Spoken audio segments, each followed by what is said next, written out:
a gente vai ter a presença aqui do professor Jorge Bento. Antes de fazer a apresentação formal do professor, o professor Lácio, o nosso excelentíssimo reitor, vai querer falar algumas palavras em relação ao professor Jorge Bento. Então, eu vou dar a palavra agora ao professor Lácio e depois seguimos. Boa noite, professor Lácio. Boa noite.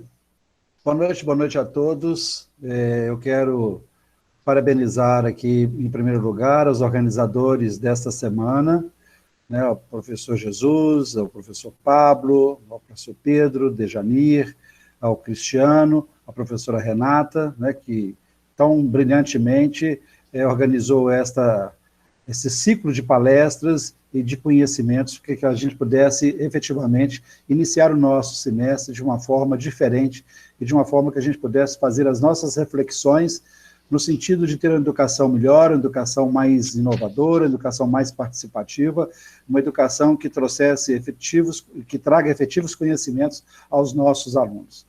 E não poderíamos encerrar esta semana sem o brilhantismo do professor Bento. O professor Bento é uma pessoa que eu admiro há alguns anos, é um mineiro que, por acaso, mora em Portugal, né? Nós temos como mineiro de carteirinha, né? E carrega o nosso símbolo, o nosso triângulo. E o professor Bento é, para nós aqui de Minas Gerais, uma figura de muita competência, de muito brilhantismo e que nos traz muitos conhecimentos. Diversas vezes já tivemos com eles em vários eventos aqui em Minas Gerais, em Foz do Iguaçu, em outras cidades, e eles sempre com brilhantismo façam que a gente tenha inúmeras reflexões.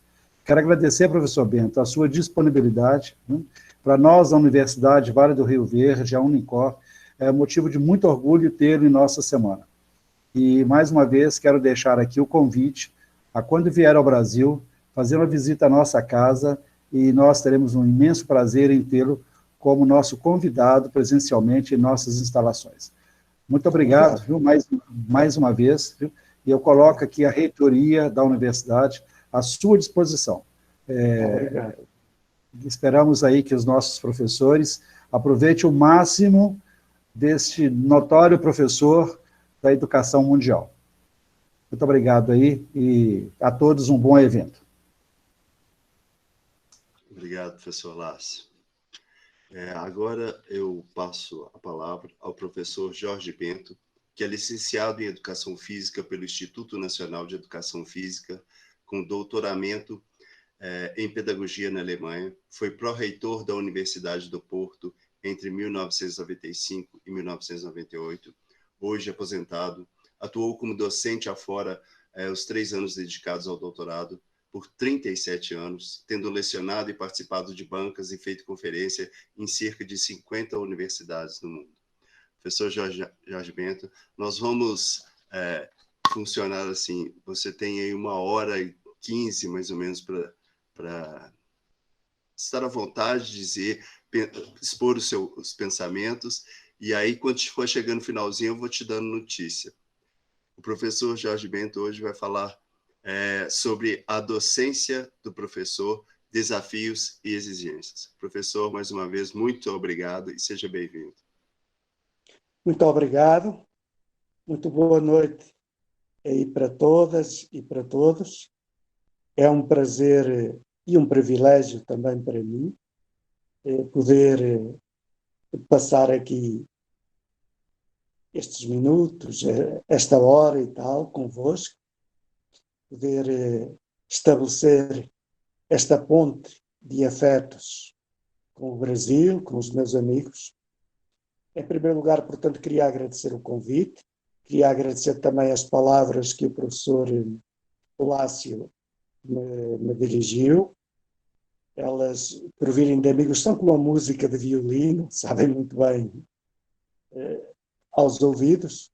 Como sabem, nós somos como todos os animais, gostamos de ser massageados, tanto na pele como no ego, portanto, todos gostamos muito. Somos animais eróticos, portanto, seja na carne, seja no espírito, e, portanto, essas palavras caem sempre bem, mas devem ser relativizadas, porque são palavras que provêm de amigos.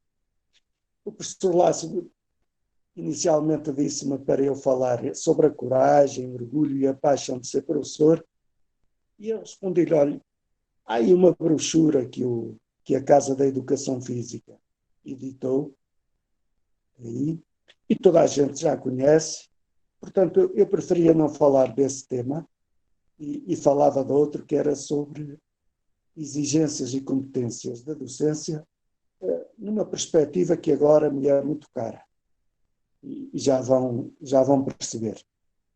Bom, então vamos fazer assim, vamos fazer uma viagem,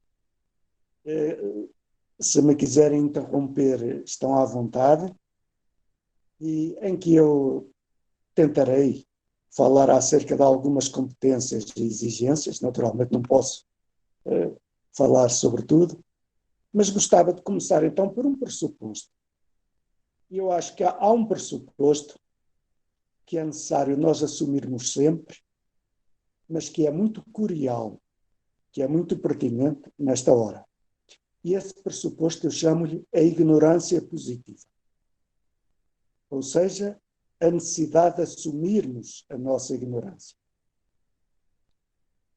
De reconhecermos aquilo que não sabemos. E não sabemos porque as ideias que nos trouxeram até ao presente estão esgotadas. E por isso nós estamos possuídos por um certo estado de insatisfação, que nos deve levar sempre à procura de novas orientações, de novas referências, e esse caminho será tanto mais profícuo quanto mais o fizermos em conjunto, quanto mais a reflexão for conjunta. E no meu entendimento, os professores estão cometendo um crime.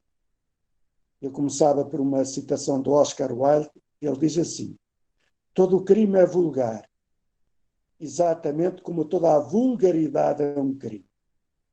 E eu acho que os professores, mesmo nas universidades, se deixaram tomar pela vulgaridade do senso comum, pela linguagem vulgar, pela vulgata das receitas, pela vulgaridade da falta de questionamento, pela vulgaridade da falta de vontade de querer ir ao fundo das coisas.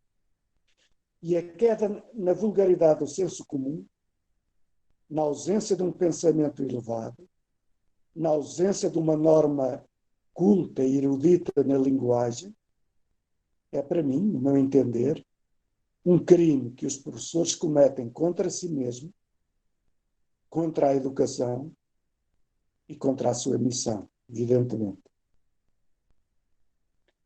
Lembro-me de uma frase do Michael Jordan, portanto, foi 6 vezes campeão lá da Liga Norte-Americana de Basquete. Ele diz: falhei várias e várias vezes ao longo da minha vida, e é por isso que sou bem-sucedido. Portanto, por ter consciência das falhas, por ter conhecimento dos seus erros. E o Ortega y Gasset, o filósofo que tem um livro extraordinário, que devia ser lido, que é A Missão da Universidade, ele tem 2 afirmações, são as seguintes: o importante é a lembrança dos erros, que nos permite não cometer sempre os mesmos. Porque o verdadeiro tesouro do homem é o tesouro dos seus erros. É a larga experiência vital, decantada por milénios, gota a gota. E continua ele: e contrariamente ao que creem os chorões, todo erro é uma propriedade que acresce o nosso haver. Ou seja, em vez de chorar sobre o erro, nós devemos apressá-lo, aproveitá-lo. Portanto, espero que percebam o que eu quero dizer com ignorância positiva. Ao estarmos a assumir a ignorância, ela abre-nos janelas, abre-nos portas e cria em nós uma atitude de humildade e de perscrutação. Portanto, uma atitude de inquietação e de interrogação. E sendo assim, eu vou fazer algumas elaborações, foi para isso que me convidaram, e vou seguir duas vias. Tocarei em assuntos aos quais sou hoje muito sensível, devido à minha idade e à avaliação que faço das circunstâncias. Como sabem, a nossa sensibilidade altera-se com o decurso da idade, com o decurso da experiência e com a ponderação das circunstâncias. Portanto, vou tocar em assuntos aos quais sou muito sensível e vou procurar manter sempre aberta e transitável a ponte entre o particular e o geral, o peculiar e o abrangente.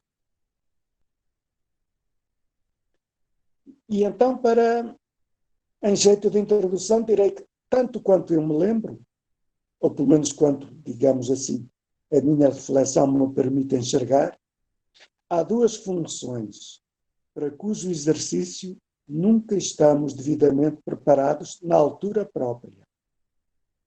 A de pai ou mãe e a de professor ou professora. Com efeito, compreendemos melhor a função de pai quando chegamos à de avô ou avó. Pelo menos isso sucedeu comigo.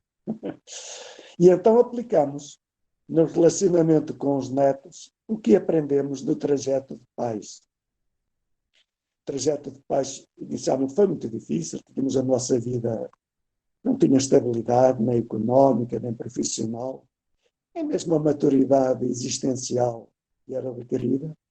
E, portanto, a gente comete muitos erros. Eu, pelo menos, cometi muitos erros que hoje não cometeria. E procurei evitar e procuro no relacionamento com a minha mãe. E com a de professor sucede algo semelhante. Aposentámo-nos quando começamos a beirar-nos da maturidade do ser, do saber, da compreensão do sabor humano. Reparem que sabor e saber têm a mesma etimologia. Portanto, que são indispensáveis ao relacionamento com os alunos. Ou seja, quando estamos mais aptos para um magistério de influência do ser, marcado pela autenticidade, pela serenidade, pela sinceridade, é que a gente se aposenta. Sinceridade é uma palavra que vem do latim, como a maioria das nossas palavras, e quer dizer sem cera. Porque os romanos tinham dois tipos de vasos. Uns eram transparentes, portanto via-se o conteúdo deles.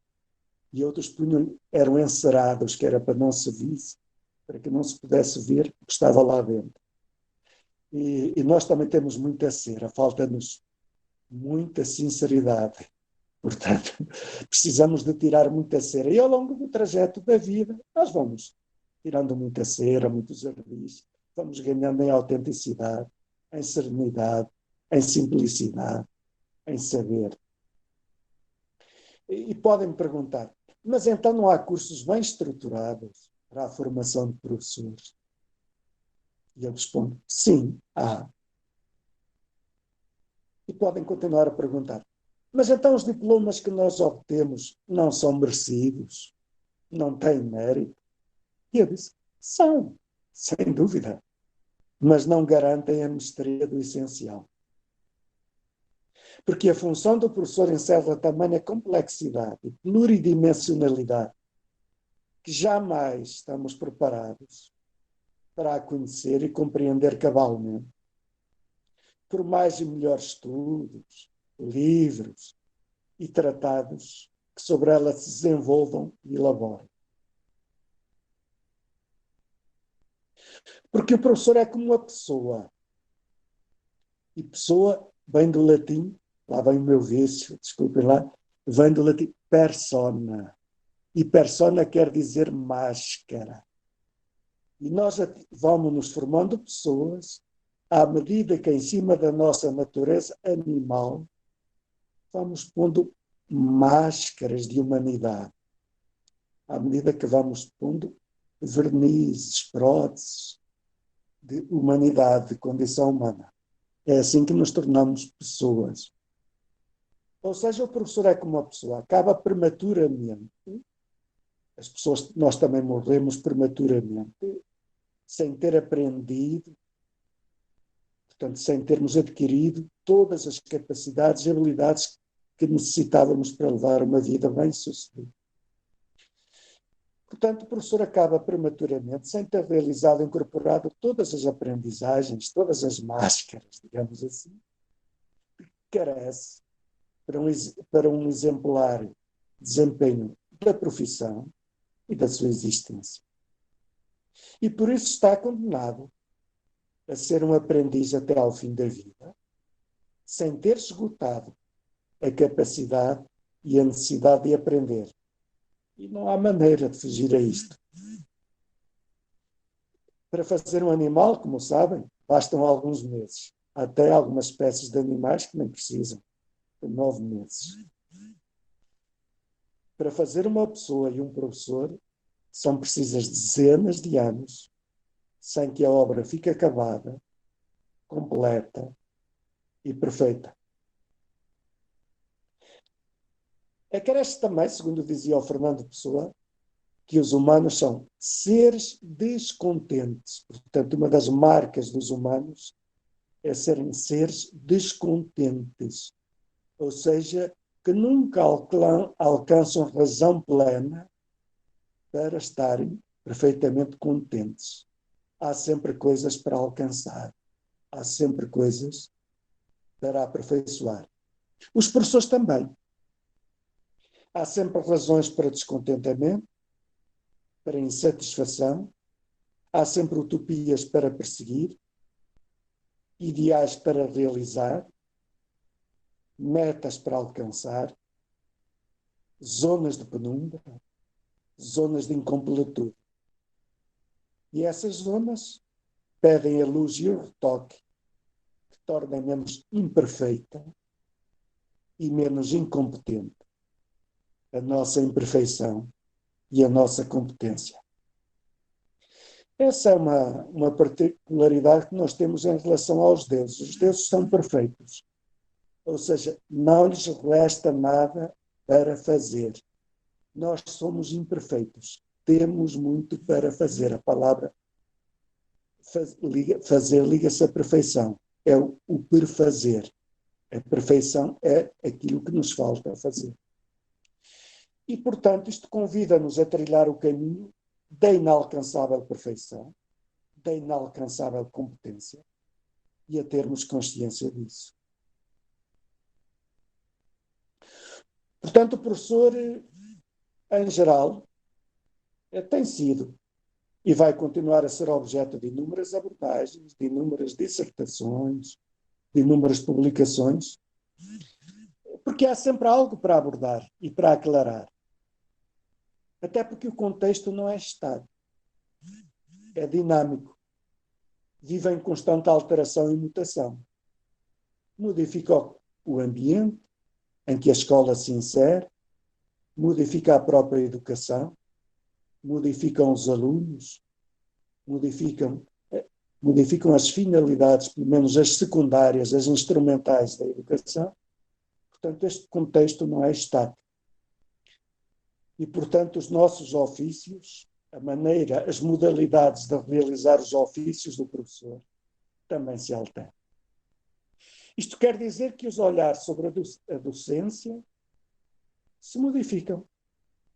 Não apenas porque ao longo da nossa vida, como disse, a nossa sensibilidade se altera e nos leva a prestar mais atenção e a atribuir mais significado a aspectos que antes tinham escapado à nossa preocupação e à nossa valorização, e também se modificam em função das mudanças ocorridas nas circunstâncias.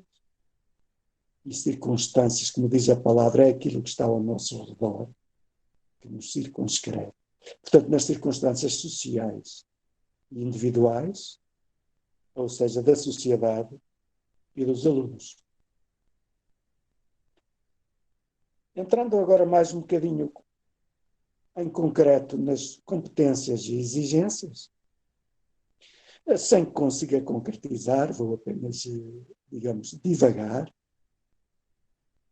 eu definiria a docência como um exercício existencial, relacional, interativo. Portanto, esta é uma definição que eu não dava quando acabei o doutoramento, escrevi livros de didática do ensino, de planeamento, de avaliação e realização do ensino. Hoje, para mim, a docência é um exercício, sobretudo, não é sobretudo, quer dizer, tomamos mais conhecimento e há uma necessidade mais visível disso no ensino superior, mas na escola fundamental também. É um exercício existencial, relacional e interativo. Eu depois explico isto. Avanço mais. Ser professor é uma arte performativa, como a do atleta. Ou seja, cumpre-se através do alcance de performances, de prestações. É uma arte que pode, portanto, ser avaliada segundo prestações, segundo performances. E é também uma arte comunicativa. É uma arte da comunicação. Portanto, vou agora, então, avançar nisso, para a questão existencial. Quando lanço um olhar retrospectivo para o meu passado de aluno, na escola, para o meu passado de estudante e de docente na universidade, eu penso nos papéis e estatutos de todos os atores, naquilo que deve ser levado à cena, nas crenças e convicções que me moveram no exercício profissional, nas relações estabelecidas e que sobreviveram à poeira do tempo. E os olhos, estes olhos, portanto, desta reflexão, apresentam-me exatamente a docência como um exercício existencial, num contexto que foi marcado pelo apego a visões, a causas, a ideais, pelo acerto e desacerto das escolhas, das decisões, das relações, por otimismo, por ilusões, por desilusões. Enfim, percebo nitidamente o compromisso da docência com noções e conceitos balizadores das opções existenciais. Portanto, isto que eu agora lhes estou a comunicar é aquilo que traduz hoje as minhas noções, os meus conceitos de vida, os meus conceitos de existência, que são diferentes dos que tinha há 30, 40 anos, pelo menos, se não no seu cerne, pelo menos na sua manifestação. E sempre presente e viva, portanto, neste olhar retrospectivo, portanto, sempre presente e viva, está, digamos, a lembrança da personalidade dos professores que, ao longo do nosso percurso, como alunos na escola ou como estudantes da universidade, marcaram indelevelmente, com o seu exemplo, com a sua conduta, a nossa maneira de agir. Eram professores que praticavam o que ensinavam e aquilo que exigiam aos outros, que exigiam aos alunos e aos estudantes. Eram professores que tinham alegria, que irradiavam alegria, entusiasmo, empatia, boa disposição, erudição, mas de uma forma simples. Tive um professor de anatomia que, quando nos dava as aulas sobre o cadáver, não era sobre o cadáver humano, dava também sobre o cadáver do mundo. Aquilo era instrumental para ele, o olhar dele era sempre muito mais abrangente. Eram professores que não tinham discriminações negativas e que possuíam altos padrões de exigências, de seriedade, de rigor e de trato humano. Com eles e com as suas aulas aprendemos muitíssimo. E quando olho para trás, vejo, sem termos dado por isso, na altura não saberíamos formular, nós percebemos que, afinal, o ensino e a aprendizagem são de banda larga, têm um amplo alcance. Ou seja, nós não somos professores bem-sucedidos se tivermos os olhos apenas fincados na matéria de ensino que temos de transmitir. Se não é a instrumentalizarmos para algo mais vasto. Com isto eu não estou a dizer que a maestria da matéria de ensino não é um pressuposto indispensável. Estou a dizer, dominámo-la tanto mais, quanto mais a sabemos usar para transmitir, para lhe adicionar mais valias, externalidades. Ou seja, ao lado de conhecimentos, de habilidades e de técnicas, perfilam-se atitudes, emoções e valores, hábitos e normas de comportamento, decorrentes do facto de que o professor e os alunos são animais sociais. Ou seja, não vivem numa cápsula. Portanto, somos animais sociais e estamos ali frente a frente. Faço um parênteses, convidando-os a acompanhar-me, a olhar o que é uma turma escolar. Vamos dissecar, tentar dissecar. Nós damos aulas a turmas, não é? O que é uma turma escolar? Uma turma de alunos é como uma orquestra, ou uma equipa desportiva, um time, como vocês dizem. Constitui-se como comunidade, portanto, como equipa, como time, com o objetivo basilar de unir os membros no seu interior ao seio. Portanto, não é para objetivos de ensino da matéria, somente. Claro que é uma economia, porque em vez de se ensinar um a um, estamos a ensinar a 20 ao mesmo tempo. Mas, digamos, o objetivo supremo é o de unir os membros no seu interior ao seio, para que eles aprendam a viver e a evoluir em concertação. Em concerto. O que significa concertação? Uma Eucaristia, que é uma palavra que vem do grego, que quer dizer celebração do bem, do encanto, da graça, da mesa partilhada. Portanto, um sentido de convivência e funcionamento em que todos se reconhecem como interdependentes, em que cada um é responsável por todos e todos por cada um. Isto é, o todo é superior às partes. Concertados e unidos para quê? Para gerar uma sinfonia de beleza. A beleza que se funda na harmonia essencial, a harmonia humana, que transforma, que sublima e desenvolve o espírito do ser humano. Ou seja, a turma é um ecossistema, ou sociossistema, marcado por uma atmosfera de civilidade interior, de concerto, de polifonia.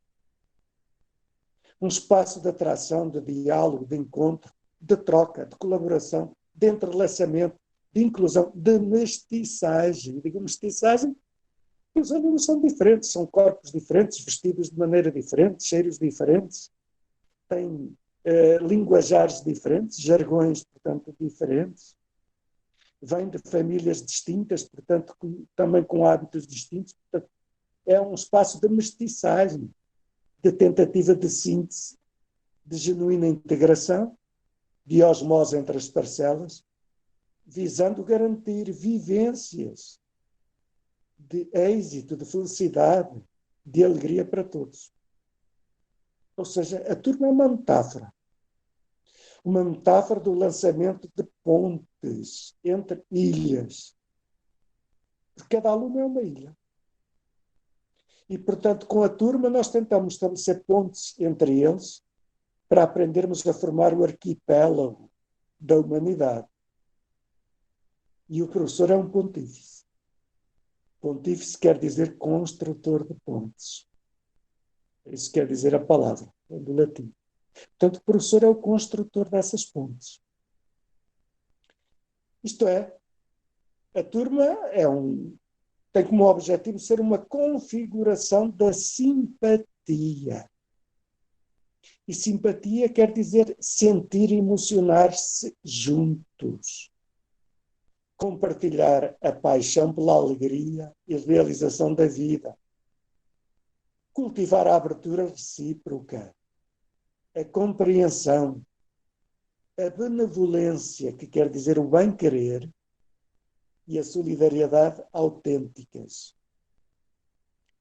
Ou seja, ela existe para instituir um modo de viver civilizado, baseado no concerto da imaginação de todos, no coral das atitudes e reações, na concretização da autodisciplina, na arte do conjunto. A turma serve assim uma estratégia de desenvolvimento contra o subdesenvolvimento. Subdesenvolvimento é aquilo que traduz a capacidade de trabalhar coletivamente, se organizar, de identificar e perseguir prioritária e sinergicamente, com método e tenacidade, um objetivo que seja significativo para todos. Eu acho que já apresentei aqui sobre a turma, já dava para fazermos uma grande discussão, mas isto é uma espécie de provocação para ver se alguém tem a curiosidade de escrever um ensaio sobre a turma, de pegarem algumas destas coisas e de avançar por aí fora, que eu acho que isto ajudaria muito a modificar o nosso ensino, a modificar as nossas aulas. Portanto, olhemos para a turma como uma orquestra produtora de beleza concreta e salvífica, traduzida pela sublimidade das relações humanas. Olhemos para ela como uma oficina, balizada pelas bandeiras da ética e da estética, do coral, da concertação, da harmonia e sinfonia, para dar a expressão máxima ao verdadeiro, ao belo e ao bom. Bem, a propósito, citar o imperador romano Marco Aurélio, que viveu de 121 a 180 depois de Cristo, que é considerado um sábio, e tem uma frase que se aplica aqui perfeitamente, que diz o seguinte: o que não é proveitoso para a colmeia, tampouco é para a abelha. Portanto, o que não for proveitoso para a turma, também não é proveitoso para nenhum dos seus membros.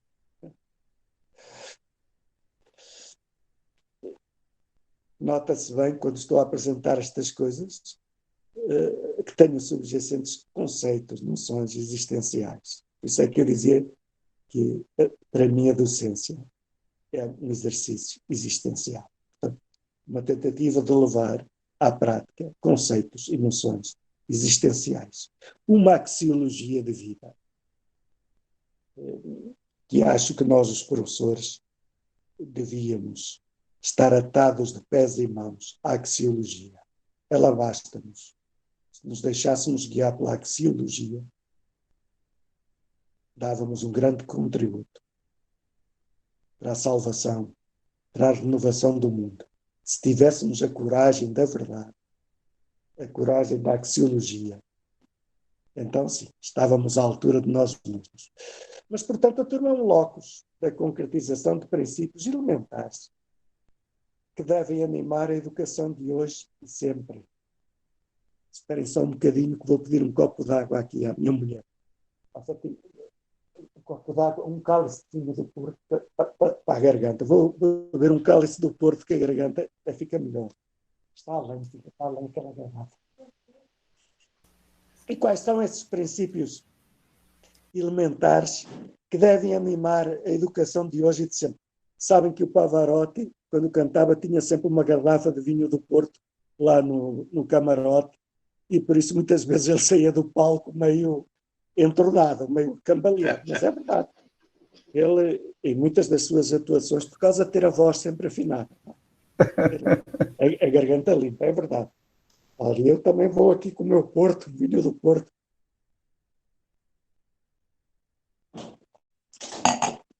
Portanto, esses princípios basilares que devem animar a educação de hoje e sempre: saúde. É o domínio da verdade Saúde. do seu avesso. Portanto, do que é da ordem do bem e aquilo que é da ordem do falso e do reprovado. A percepção da beleza e da sua ausência. Do sublime que nos eleva e encanta. E daquilo que é feio, que é horrendo, que devemos rejeitar. A adesão à moralidade, praticando o que nos enobrece, dignifica e engrandece, e rejeitando aquilo que é mau, nos apouca e perverte. Se nós conseguíssemos levar estes 3 princípios à prática, nas nossas turmas, nós tínhamos o nosso salário mais que justificado. Volto à questão, portanto, do pontífice. O professor é, portanto, um pontífice, um construtor de pontes. E o ensino é esse acontecimento relacional, um palco de sujeitos colocados frente a frente, em copresença corporal, isto é muito importante. São corpos que ali estão distintos uns dos outros, com interações, apesar das diferenças, nomeadamente as diferenças do corpo, dos seus cheiros, dos modos de o vestir, dos modos de o adornar, com piercings, coisas nas orelhas, coisas no nariz, com tatuagens agora, essas coisas todas. E, portanto, a docência não logra ser devidamente pensada e realizada se não colocarmos em ponto central esta dimensão relacional. Ou seja, o professor é um gestor de relações, um pontífice, o construtor de pontes de relacionamento de pessoa para pessoa, é um gestor de encontros e reencontros, de indivíduos dinâmicos, mutáveis, mutantes. E para isso serve-se de atitudes e de palavras. Acho que os professores descuraram uma das principais ferramentas, que é a linguagem. A linguagem anda pelas ruas da amargura. Na universidade, a falta de literatura, a falta de leitura, está contribuindo para um abaixamento da linguagem. E um professor sem uma linguagem que estabeleça a diferença perde muito a sua capacidade de influenciação dos alunos. Portanto, mas as 2 principais ferramentas, portanto, do professor, são as atitudes e são as palavras.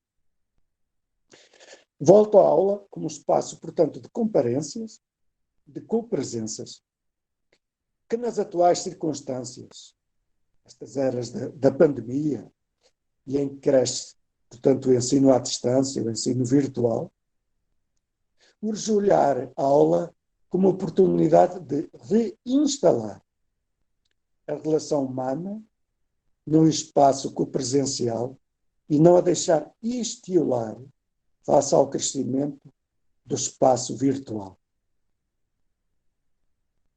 As aulas têm que se contrapor à predominância atual de corpos e interações virtuais, afirmando-se como espaço de presença física e carnal de corpos, pessoas, figuras, ações, papéis e vozes materiais. Portanto, uma das lutas que os convido a assumir é da educação presencial. A escola presencial, a universidade presencial, forma outro tipo de pessoas. Se não estamos a robotizar as pessoas, e os robôs não têm sentimentos. Portanto, a docência liga-se intimamente à arte da gestão das presenças e comparências na aula, das relações e dos atritos e conflitos que são inerentes às diferenças dos participantes. Se não fossem os conflitos, não havia a oportunidade de exercermos a educação. São os conflitos que justificam, que criam a oportunidade do sal da educação. e do salário dos professores. Salário vem de sal, porque nas legiões romanas os legionários eram pagos com sal, com quantidade de sal, era um bem muito precioso. Portanto, a palavra salário vem de sal. E os conflitos, os atritos que surgem nas aulas, são exatamente a oportunidade para nós aplicarmos o sal da educação nessas feridas. Ou seja, a aula é o palco em que entram em cena atos de agressividade, desordem, de excesso, de indisciplina, de tensão. E, como disse, esses atos é que justificam, digamos, o nosso salário. E, nesse sentido, o professor é aquele que gosta de interagir, de estar presente como pessoa e com pessoas. Que gosta de assumir o risco de estar frente a uma turma constituída por sujeitos de carne e osso, sensíveis, instáveis e mesmo ariscos, matreiros e malandros e até desordeiros, indisciplinados, que criam e levantam problemas e dificuldades desagradáveis. Não há como fugir a isso. Portanto, ele está ali num espaço que não é frio, que não é rigorosamente ordenado, que não é rigorosamente marcado apenas por escolhas e determinações estritamente racionais, que não é marcado pela ausência de afetos e emoções, de arroubos, de crispações, de descontrolos comportamentais. Ou seja, isso não nos deve levar à desinquietação, olhar para isso como uma coisa perniciosa, mas olhar exatamente para a aula como palco de cultivo da aprendizagem do trato humano do outro. Essa é outra vertente da turma, da aula. Portanto, a aula é precisamente o contrário de um cenário insípido, de um cenário romântico. É um cenário muitas vezes de ânimos quentes, de ânimos exaltados, em que se aprende a medida justa. Se não houvesse esses ânimos exaltados, nós não tínhamos nada que nos desafiasse a aprender a medida justa, a medida sensata da contenção, da expressão, das afirmações, das reações, do consenso, do dissenso, os limites do gesto, os limites da palavra. Ou seja, na aula semeiam-se, germinam e frutificam as normas do trato humano do outro. Portanto, aprendemos a tratar-nos uns aos outros como seres humanos. Porque se não aprendermos esse trato humano, e é para isso que há a escola, é para isso que há a educação, é para isso que há turmas, é para isso que se pratica desporto, se ensina desporto, é para aprendermos esse trato humano. Porque se não nos tratarmos uns aos outros como humanos, a nossa vida pode ser que ainda seja vida, mas já não é boa, nem é humana. Portanto, a vida boa, a vida feliz, é uma vida boa, feliz, entre seres humanos que têm relações entre si marcadas pela beleza, marcadas pela bondade, pela magnanimidade, pela benevolência, etc, etc. Portanto, a docência é esse território, é o território dessa experiência, do caminho e do trânsito do menos para o mais, era nesse sentido que eu dizia que é uma arte performativa, como a do atleta. Portanto, do caminho e trânsito do menos para o mais, do inferior para o superior, do baixo para o alto, do insuficiente para o menos imperfeito. Ou seja, é uma arte performativa à luz do ideal filosófico do Homo Viator, que diz que nós somos seres em trânsito, estamos na vida em trânsito, em via, para nos tornarmos ou tentarmos chegar a ser homo performata, portanto, para atingir a forma de um atleta olímpico, para renovar constantemente, para substituir as formas antigas, a forma das palavras, das ações, das condutas, dos conhecimentos, que se vão gastando e, portanto, que ficam pelo caminho por formas novas, por formas mais ajustadas. É por isso que a nossa formação é sempre inesgotável, é sempre inacabável. Ou seja, o professor torna-se pedagogo, educador confiante e confiável, à medida que trabalha no aprimoramento de si mesmo e se torna mais e melhor pessoa.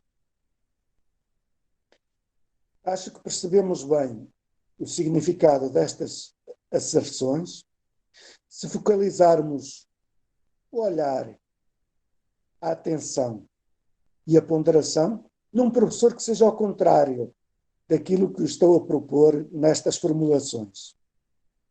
Se repararmos, por exemplo, num professor que descure ou subestime a substância relacional alimentícia da aula e que se apresente ele próprio como se fosse a matéria de ensino e a matéria de aprendizagem. Portanto, como se fosse um pavão que está ali sempre na frente do palco, está sempre ali na primeira linha.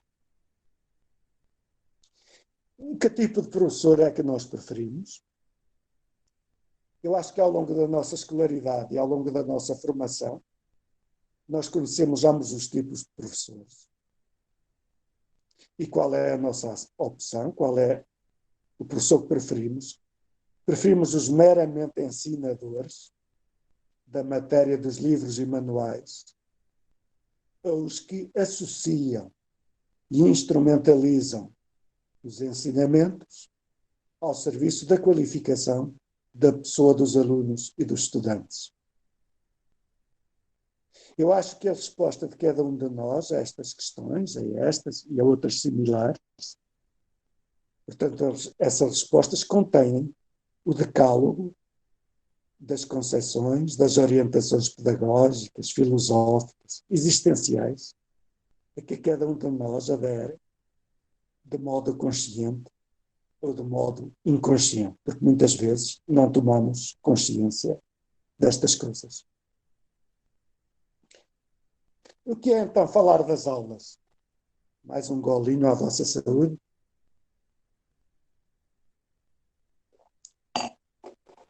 Eu vou criar aula presencial depois, viu? Deve ser melhor. Tá bom. Falar das aulas é desnudar o nosso entendimento. Para as aulas eu nunca levei nada disto. Entenda-se. Mas se fosse hoje era capaz de levar. Porque era capaz de explicar. E na altura eu não era capaz de explicar, era capaz de ser entendido como uma jactância, uma arrogância, um abuso. E talvez eu hoje fosse capaz de dar uma explicação. Porque assim como eles levam os estudantes a garrafa da água, também era capaz de explicar que eu levava a minha água a um vinho do Porto. Talvez eu fosse capaz de hoje explicar sem cair naquela arrogância.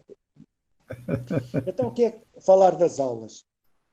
É desnudar o nosso entendimento acerca da educação e da sua coluna vertebral. Você achou as coisinhas dele? Alguém está questionando? Obrigado. Ou seja, o relacionamento com os alunos, o papel destes e o do professor, o bom e o mau trato do outro. E falar das aulas é invocar algo que, por via de regra, passa despercebido. E isto é muito importante, que são os tais pormenores que são por maiores. A gestualidade. Há indivíduos que estão sempre de dedo espetado para os alunos. De resto, a racionalidade ocidental é muito mais marcada pela avaliação, pela preocupação de avaliar o do outro do que por entendê-lo. E temos que operar uma grande mudança nessa nossa racionalidade ocidental, que nos leva a olhar para os outros povos estranhos, diferentes, de uma maneira em que nos colocamos sempre no pé de o avaliar, de o classificar e de lhe atribuir, enfim, classificações abonatórias. Nós continuamos a alimentar isso com rankings, com isso tudo. Somos tão propensos à avaliação e à classificação e nada propensos ao entendimento. Mas volto ao que estava a dizer, os pormenores, a gestualidade, a oralidade, a harmonia, a aspereza dos gestos, o timbre da voz, os decibéis da entoação, a qualidade e o uso da linguagem, o calor e a frieza que a permeia, as seguranças e as inseguranças que revelamos, a incapacidade de reconhecer que não sabemos quando nos fazem perguntas e começamos a enrolar. Quando era tão simples e tão bom que dissessemos, olha, eu não sei, mas vou prometer, vou para casa, vou estudar, vou perguntar e vou tentar trazer a resposta. Isso é muito mais extraordinário, mas a gente enrola-se. As manifestações, modalidades, performances da comunicação, ela é enriquecedora ou empobrecedora da relação? A empatia ou a apatia, a simpatia ou a antipatia, a partilha e a compaixão, em todas essas coisas. Há como todas estas pequenas, grandes coisas desaguam na competência do ser e refletem os conceitos pedagógicos e didáticos, confirmando que a arte mora nos detalhes. Mas é a arte dos pintores, a nossa também. A nossa arte são pequenos detalhes que a gente via todos os dias, tentando, os escuteiros, todos os dias têm que fazer uma boa ação e dão um nó naquele lenço que têm ao pescoço. E nós também podíamos tentar, assim, todos os dias, transformar cada menos no mais, assim, imitar o escuteiro. Acho que somente consagrando a estes pormenores o devido cuidado é que a docência se aprimora. Um labor que é ininterrupto e nunca concluído de todo. E, portanto, somos chamados à vigilância, a não deixar cair no esquecimento e na subvalorização as pequenas coisas, íncitas e ocultas no cotidiano docente, que condicionam e até determinam o desenlace das aulas. Ou seja, não basta ter presente um receituário para que essas coisas não nos apoquentem. Porque não basta. A gente pode ter as melhores receitas, as melhores preparações de aula, modelos de aula, porque vão aparecer sempre coisas que não estão previstas. E enfrentamos-las tanto melhor quanto melhor a nossa personalidade docente, formadora, quanto mais madura, mais sensível, mais elaborada. Porque cada aula é única, não se repete, tal como os acontecimentos que nela sucedem. E é por isso que a formação contínua da competência e da personalidade docente vai muito além da atualização de conhecimentos. Conhecimentos quer do foro didático geral, quer da matéria lecionada em particular. Portanto, isso é importante, mas a formação contínua da competência do docente vai além disso. E neste ponto, eu quero enfatizar a tal arte da comunicação. Ou seja, a formação contínua de um professor ao longo de toda a sua carreira inclui a constante atualização e o reforço do domínio de conhecimentos e da matéria de ensino, mas não pode, de maneira alguma, desconsiderar a qualidade da mediação, ou seja, da comunicação. Tem que procurar ser uma arte da comunicação, visando preparar o solo da recepção da semente do ensino. E isto é particularmente importante nesta era da sociedade da informação e da facilidade que os alunos têm, a facilidade de acesso ao conhecimento, mas que têm pobreza de comunicação e de relacionamento físico e material. Os alunos hoje são capazes de aceder mais facilmente ao conhecimento do que os próprios professores. Dominam mais as tecnologias da informática do que nós. E nós temos que dominar a comunicação, o relacionamento físico e material, que essa é uma pobreza que eles têm. Portanto, temos que discutir seriamente a arte da comunicação docente. Ou seja, a apresentação e a transmissão da matéria devem constituir um exercício bem conseguido de comunicar. Atingir um elevado nível do ser comunicativo, do ser relacional, do ser abatedor de distâncias, de alinhamentos, de afastamentos e desatenções.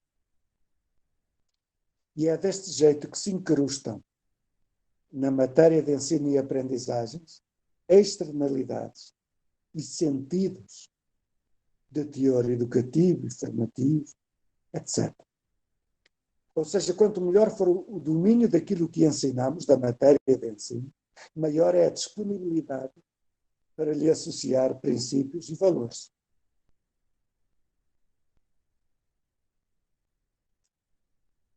Portanto, somente um docente capaz de captar os sinais de absentismo, desencanto, os burburinhos da aula, por mais tenos que sejam, é que congrega as condições para dinamizar, para inovar e introduzir estratégias motivadoras e regeneradoras dos descaminhos da aula.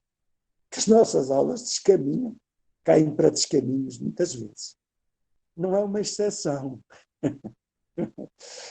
Quase diria, não vou atrever-me a dizer que é uma regra, mas então vou dizer que é uma exceção que se repete muitas vezes. E voltando à linguagem, à voz do professor, direi que são dos pormenores carecidos de serem incluídos no rol dos maiores condicionadores da aula. Porque contagiam, porque convidam, e estimulam para a altura ou degradam para a rasura do chão. Porque a nossa voz transcende a dimensão material. A nossa voz, a voz de cada um de nós, é a unidade do corpo e do psiquismo. Não é por acaso que cada um de nós tem tons diferentes. Nós não falamos todos, não temos a mesma tonalidade de voz. A voz é a materialização da unidade do corpo, da nossa psique, da nossa mente, do nosso espírito. Portanto, a voz contagia, convida, estimula para a altura ou degrada para a rasura do chão. Ou seja, transcende a dimensão material e assume uma configuração intangível e simbólica, onde o corpo e a mente se juntam e chegam ao outro. Portanto, é através da voz que nós chegamos ao outro. E, tanto podemos chegar de maneira elevada, de maneira cativante, contagiante, estimulante, como de uma maneira deprimente. E acho que não preciso de me estender muito nisso, vocês entendem perfeitamente o que estou a falar. E, portanto, o controlo da qualidade da estimulação ou da inibição das palavras é peça importante do exercício da docente. Porque a linguagem e a voz tanto fazem da sala de aula um templo de erudição e de sabedoria inebriantes, como fazem dela uma caserna de um quartel de contornos nada edificantes. Claro que é preciso inovar. Fala-se muito na inovação. É preciso pôr de lado os hábitos, os processos, as roupas, as rotinas que até ontem serviram os nossos propósitos e hoje já não nos levam mais longe. Claro que é preciso não fazer concessões à autossatisfação, que é preciso procurar novas fontes de informação, que é preciso ler nas páginas do livro que não cessa de ser escrito pelas circunstâncias. Mas, acima de tudo, os professores têm que aprender a praticar o que ensinam e propagam. Já falei nisto atrás. Essa sim é uma grande inovação. E reduzir a inovação ao uso de novas tecnologias, como aquela que estamos a utilizar aqui, e que nos dá muito jeito, dados os condicionamentos a que estamos sujeitos, mas reduzir a inovação ao uso de novas tecnologias é mudar por fora e ficar igual por dentro. E nós temos que mudar por dentro, até para fazer melhor uso daquilo de que nos servimos por fora.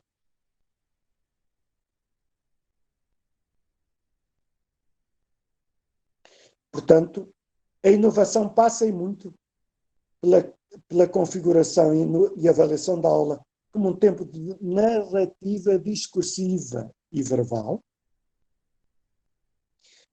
Ou seja, a nossa narrativa tem que ter aroma, ritmo, pausas, oxigênio, para que a aula respire. Tem que introduzir pausas da respiração. É como as vírgulas, quando escrevemos, as vírgulas, os pontos de vírgula. São respirações que introduzimos no texto. E nós também precisamos de conferir aroma, ritmo, pausas, oxigénios nas aulas, compaginar as palavras, as ideias, as sugestões de sentidos, as vias e perspectivas para o entendimento, para a compreensão e organização do real. E isto chama-se comunicar, que vem do latim comunicare, que significa tornar comum, partilhar, usar em comum, conferenciar, que eu acho que é uma designação sublime do ato de ensinar. Nós conseguirmos comunicar, fazer com que os alunos se apropriem não apenas das matérias, mas do sentido que nós queremos que elas tenham. Aquela imagem que eu dei há um bocado, do meu professor que ensinava ao cadáver, na anatomia, o cadáver do indivíduo humano, e ensinava ao cadáver do mundo. Eu acho que, se nós não fizermos isso, acho que ficamos aquém da nossa missão. Uma palavra também sobre a deontologia, sobre o papel do professor. O padre Manuel Bernardes, um escritor português do século XVII, dizia que não há modo de mandar ou de ensinar mais forte e suave do que o exemplo. E alguns dos fatores condicionantes e limitadores da realização dos objetivos do ensino encontram-se adstritos à personalidade do professor. Uma lista pequena, o modo como reflete, como reformula a história da educação, da formação, a estrutura e a forma da interação com os alunos, os conceitos que ele tem de educação, de ensino e de aluno. Muitas vezes, sem nos darmos conta, nós temos do aluno um conceito meramente de objeto.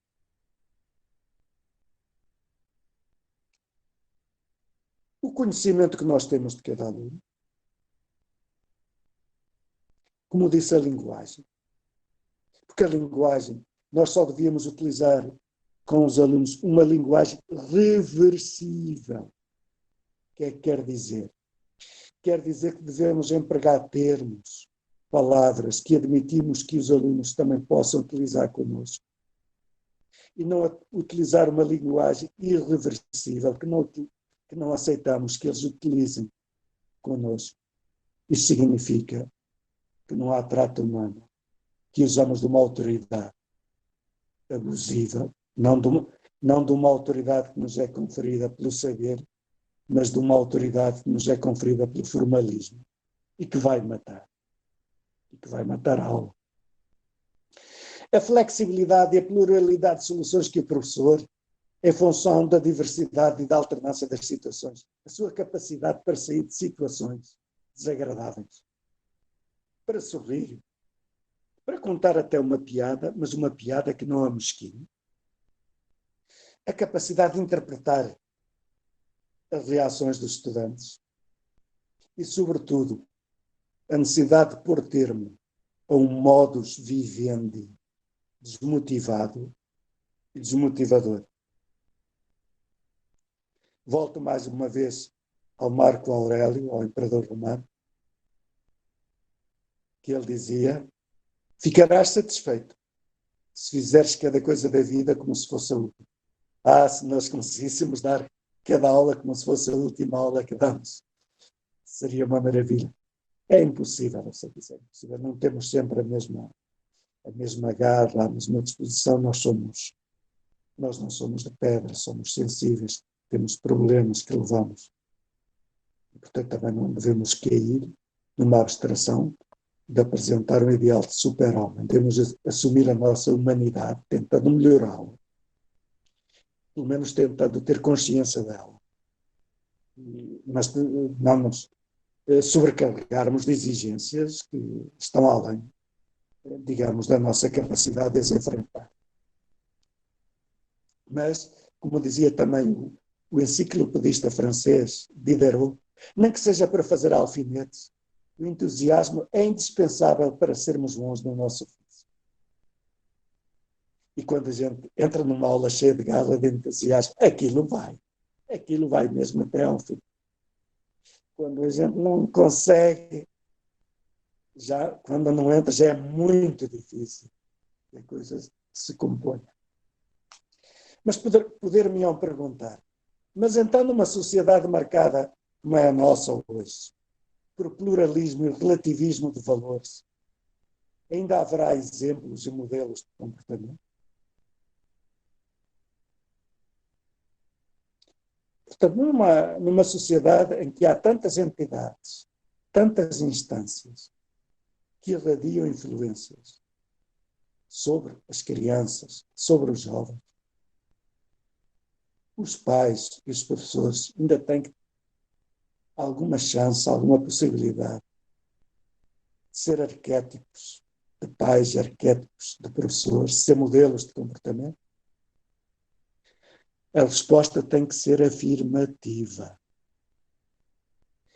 Porque quanto maior e mais poderoso é o número de instâncias irradiadoras de influências para os alunos, algumas delas transmissoras de normas em nada sintonizadas com as da família e as da escola, tanto mais se aguça a obrigação do aprimoramento dos agentes da educação. Ou seja, vou explicar melhor. Como sabem, vivemos numa sociedade de concorrência normativa. Há muitas normas por aí. As normas do tempo livre não são iguais às normas da escola, às normas da família. Nem muitas vezes as da família são condizentes ou cooperantes com as da escola. As famílias desestruturadas, etc., conhecem. As dos meios audiovisuais, das redes sociais, da internet, etc. E exercem uma grande influência. Portanto, são normas. Normas educativas. Educativa no sentido de que exerce influência, seja positiva, seja negativa. E, portanto, vivemos numa sociedade de concorrência normativa e de normas educativas. E, portanto, os desafios colocados ao papel e à exemplaridade do professor pelos seus concorrentes enfatizam a necessidade de trabalho permanente na formação da sua personalidade. Quando eu andei na minha escola primária, lá na aldeia, a minha professora era das poucas pessoas na aldeia que sabia ler. Ela era a autoridade suprema. Ela controlava toda a nossa vida, ela não tinha concorrentes. E controlava-a mesmo. Ela sabia se obrigava-nos depois de ir à catequese, etc. Ela era uma autoridade incontestada. Ninguém a contestava. Não chegavam lá jornais, não havia aparelho de rádio, eu lembro-me do primeiro aparelho de rádio que lá chegou. O primeiro aparelho de televisão que chegou à minha aldeia fui eu, depois de me empregar, que ofereci aos meus pais. Foi o primeiro aparelho de televisão, portanto já eu tinha 20 anos,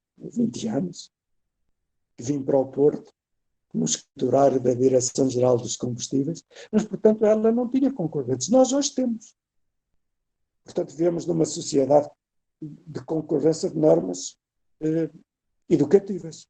E, portanto, nós precisamos ser muito mais fortes, ter uma personalidade muito mais aprimorada do que os professores de antigamente, para termos alguma possibilidade de os enfrentar e de irradiar influência sobre os alunos e os estudantes. Porque é mais fácil ensinar do que educar.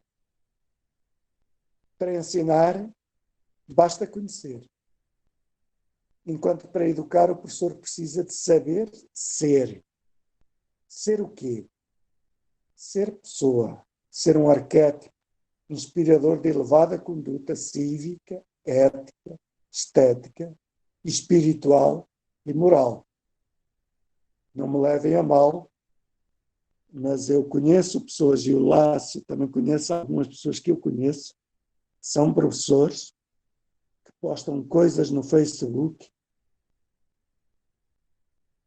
É uma vergonha. Eu tenho muita pena que eu até acho que a maior parte das vezes é por ingenuidade. Mas é uma vergonha. Coisas negacionistas sobre a pandemia. É uma vergonha.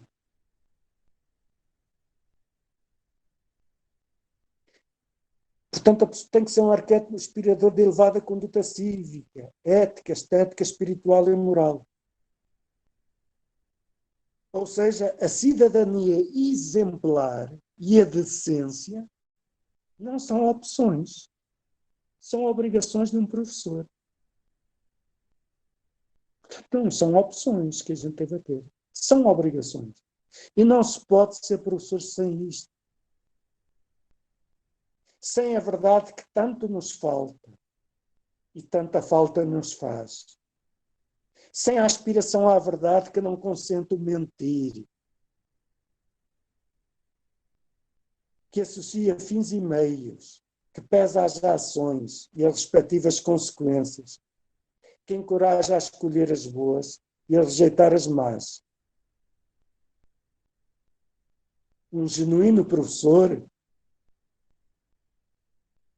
é aberto à argumentação. Não alinha com os dogmas e estereótipos da postura impositiva e fascisante do pensamento único, do senso comum, em que é sacrilégio questionar. Isso é fascismo. Fascismo do pensamento. Quem alinha com dogmas e estereótipos é um patrulhador e que gosta de ser patrulhado. Não está à altura dos desígnios da educação. Um genuíno professor rejeita as hipersimplificações que limitam a lucidez e a abordagem inteligente dos problemas e se contentam em ver árvores isoladas sem compreender a floresta. Um genuíno professor percebe que a sua visão não é a única aceitável e que há outras que a testam, que a aprofundam, que a complementam e que a enriquecem. O professor e mestre é como o Odisseu, como Ulisses, que o Homero retrata na Odisseia, que andou por castigo dos deuses, depois da tomada, da destruição de Troia, no regresso à sua amada terra, que era Ítaca, errou pelos mares durante 30 e tal anos. Foi testado, foi experimentado, foi tentado, teve que tomar decisões. teve que se aprimorar. É aquilo que se chama o homem de saber ampliado. Porque sem saber ampliado, nós não conferimos amplidão ao ser.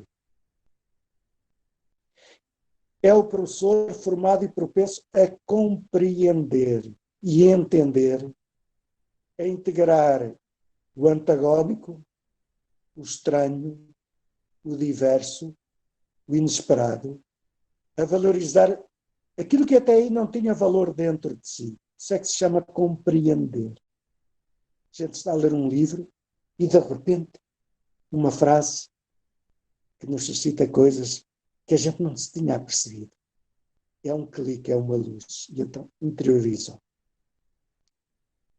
professor e mestre é apto a perceber as transformações ocorridas no mundo da educação e no seu entorno, nas crianças e nos jovens, no seu perfil profissional e nos modos. Será isto uma exigência muito alta e custosa? Se o for, é porque há demasiada gente que se contenta com o pouco e com o rasteiro, com o baixo, com o insignificante. Os professores são uma elite extraordinariamente rica. Não de dinheiro, coisa que se gasta, mas de princípios, de sentimentos, de valores supratemporais e universais. Coisa de tanto se precisa, mas tanto e tanto. Eles têm o privilégio de renovar a vida em cada dia, semeando perguntas, metas, horizontes. Não possuem resposta para tudo. Porém, não receiam falar e dar testemunho em nome da cidade e da humanidade, em nome da polis. E também são guerrilheiros, inconformados e perigosos. Por quê? Porque distribuem generosa e indiscriminadamente a arma das ideias. São estas as suas armas, são as ideias. E ensinam a pensar e a celebrar a ética, numa era que deprecia o pensamento e esmaga a moralidade. E é deste jeito que inseminam convulsões e rupturas, ocasionam mudanças e revoluções, sem perder a ternura. Ser professor exige cara lavada, boca e mãos purificadas, e olhos inebriados de claridade e sinceridade, porque a toda a hora tocamos em flores, a toda a hora recebemos a visita da estética e da verdade. Seremos tanto mais autênticos quanto mais difundirmos sonhos e ideais estranhos a um tempo que deixou de sonhar e idealizar, que se entregou ao calcular, ao oportunismo, ao silêncio, à omissão. Permito-me ler-lhes o excerto da carta de um sobrevivente de um campo de concentração, ou de extermínio, que é disso que se trata, nazi, para um antigo professor. Não tenho certeza se foi no campo de Auschwitz ou no de Dachau, mas foi encontrado lá. Este texto que diz assim, portanto, dirigido ao seu antigo professor. Caro professor,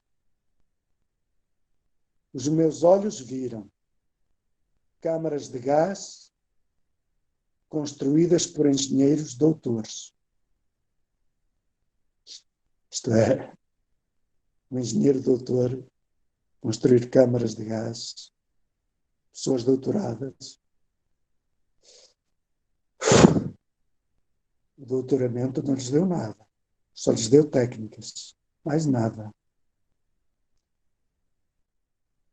Hoje, as pessoas entram na universidade, fazem a licenciatura, o mestrado, o doutorado, sem lerem um livro de cultura geral. Isto dói. Isto é crime. Bem, volto a ler a carta. Estava-me a perder ou a ganhar. Portanto, os meus olhos viram câmaras de gás construídas por engenheiros doutores. Adolescentes envenenados por físicos eruditos. Crianças assassinadas por enfermeiros diplomados. Mulheres e bebés queimados por bacharéis e licenciados. Por isso, desconfio da educação. Eis o meu apelo. Ajudem os vossos alunos a ser humanos. Fim da carta. Há ou não há hoje assuntos da humanidade e sociedade merecedores da tomada de posição dos professores? Porque se mantêm calados?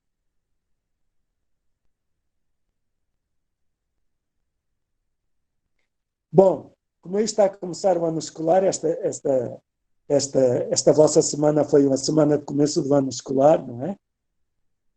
Então vou encerrar com um pedido aos professores.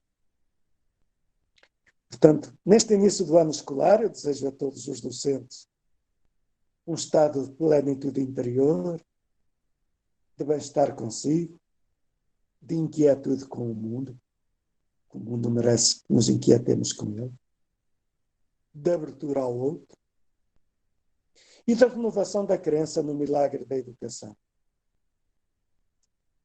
E o milagre da educação é a conversão do pequeno em grande, do baixo em alto, do menor e inferior em maior e superior. E ouso dirigir-lhes vários pedidos atinentes à missão de ensinar. Sintam subido o privilégio e o incontido prazer de ter um lugar para onde vão nas manhãs da vida. Um lugar cheio de luz, cheio de verde e azul, cheio de riso e movimento, cheio de crianças e de jovens que correm e saltam por sobre o ontem e que gritam pela vinda do amanhã. Aprendam com todos. Pratiquem o exercício da tolerância com alguns. Amem perdidamente os outros. E sejam, sobretudo, exigentes e severos com aqueles de quem mais gostam.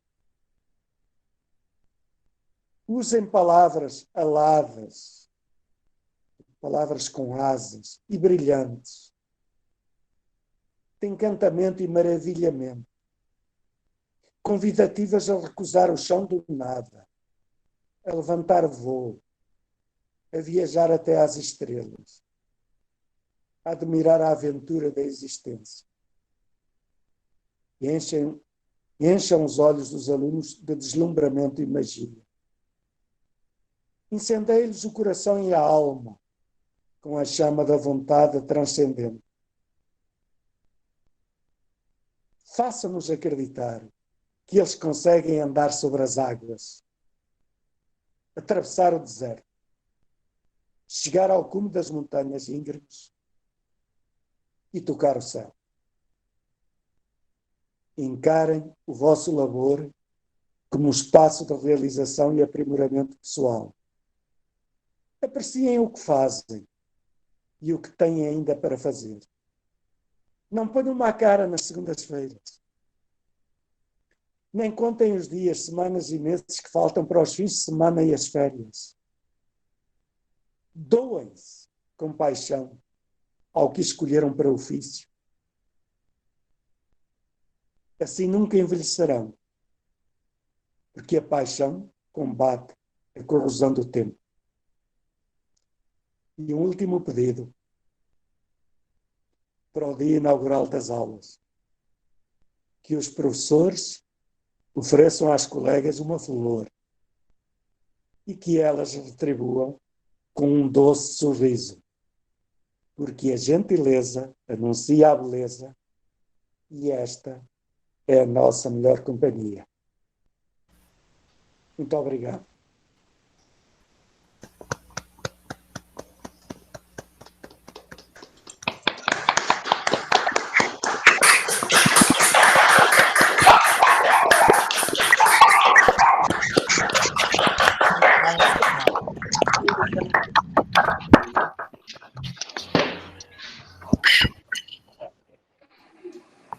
Professor. Estou aberto às questões. Deixa molhar a garganta. Professor, eu assumo que eu estou assim inundado com tantas informações e mais ainda com a nudez que você nos deixou em relação ao que é ser professor. Eu acho que você conseguiu esmiuçar e deixar a todos nós desnudos. E eu acho isso extremamente importante. Assim, eu acho que isso pode ser muito profícuo para a gente movimentar. O senhor falou desse exercício da docência como uma arte, como ser um pontífice, como ser um maestro, como uma relação existencial. E, ao mesmo tempo, você mostrou, e ali no final, essa relação do cuidado com o que a gente tem que ter, com o que se cria, cuidado com o tecnicismo, né? Heidegger falava assim, olha, vamos caminhar para um tecnicismo e se atenham a isso. E aí eu fiquei me perguntando uma coisa, assim, professor. O que essa sociedade quer da gente, professor? Sabe, uma sociedade que valoriza alguns governantes e figuras que se opõem a isso que a gente está chamando de professor, uma sociedade que desqualifica a própria ciência o tempo todo. O que essa sociedade, isso foi ficando assim, quer da gente enquanto professor? Assim, você entende que, para mim, virou uma coisa muito antagônica assim, entre essas duas, entre o exercício que nós temos e o exercício que é cobrado, e o que se elege, o que se coloca como figuras representativas dessa própria sociedade?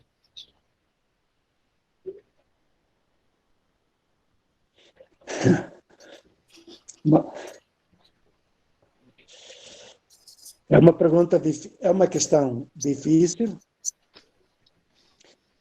que todos temos que responder em conjunto, sobretudo com a nossa consciência.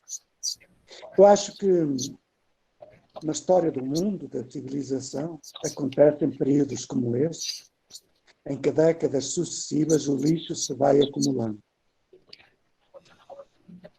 E o lixo vem se acumulando desde a década de 80 do século passado. A captura do mundo, da política, da universidade e da educação pelo neoliberalismo levou-nos a isto. O Heidegger, já no livro Ser e Tempo, chamava a atenção para a tecnicização do mundo, em que ele dizia, pronunciava que ia chegar este tempo, em que bastaria que as coisas fossem tecnicamente perfeitas para serem desenfreadas de controlos, de freios éticos e estéticos. Foi isso que temos estado a viver nos últimos 30 anos. Portanto, não há freios éticos. Nas universidades também. Toda esta mentalidade da competitividade, toda esta mentalidade arrasadora, destruidora do outro, em que para nós triunfarmos temos que destruir o que está ao lado, o colega que está ao lado. Temos que estar sempre com o olho para ver se ele não publica um paper mais do que eu, porque senão eu já não passo no concurso. Toda esta mentalidade destrutiva é uma doentia. esta competitividade, estes rankings, e que já entraram na escola. Portanto, isto é um lixo que se foi acumulando. E porque, digamos assim, é um período de obscurantismo, de fanatismo. Enquanto não tivermos a capacidade de desmontar isto, de deitar isto abaixo, as pessoas que estão inquietas, que têm inquietudes da alma, vão sofrer muito, vamos sofrer muito. E das coisas que mais me dói é realmente, quando eu era jovem, enfim, vivi aqui no regime fascista, nós tínhamos consciência disso, era proibido, mas quando andava a estudar no INEF, em Lisboa, nós fazíamos reuniões clandestinas à noite, mesmo com polícia política, e hoje vejo os jovens de uma passividade. Há uma onda fascisante no mundo. Fanatismo. Se não gostam da palavra fascismo, eu retiro, mas então começo a dar exemplos e digam-me que nome é que lhes dão. Que nome é que dão à negação da ciência? Que nome é que dão a isso? Que nome é que dão uma linguagem chula? Que nome é que dão à perseguição de minorias? Nós tivemos no dia 27 de janeiro a comemoração da libertação do campo de Auschwitz.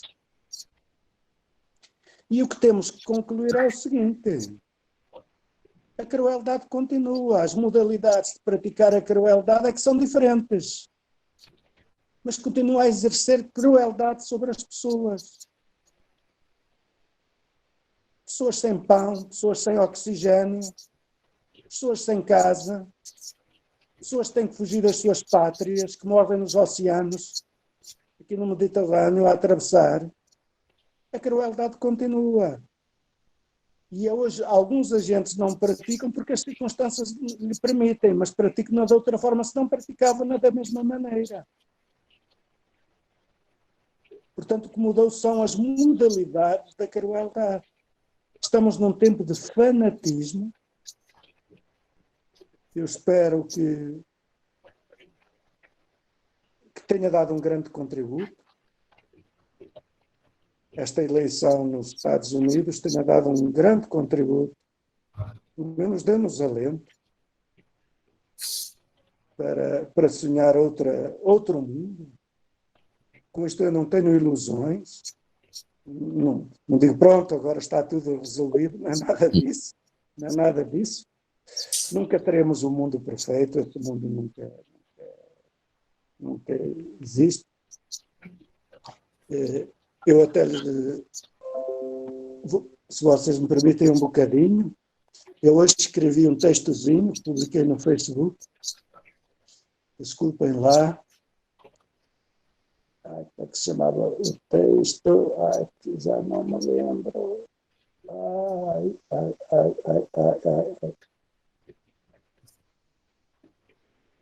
Espere um bocadinho, a não ser que vocês, é do pouco que sei. O título é do pouco, o título era assim, do pouco que sei. Publiquei hoje, todos os dias posto no Facebook. Sei que nada sei. Assumiu Sócrates, o enigmático filósofo da Maia. Sei que o mundo precisa urgentemente ser mais decente e humano.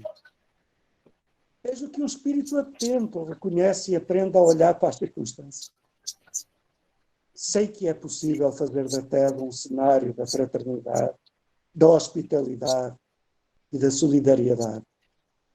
Eis a proclamação dos utopistas, em canções que incendeiam a alma, em imagens que desacorrentam lágrimas nos olhos, em textos que arranham a alma, em imagens que desacorrentam lágrimas nos olhos,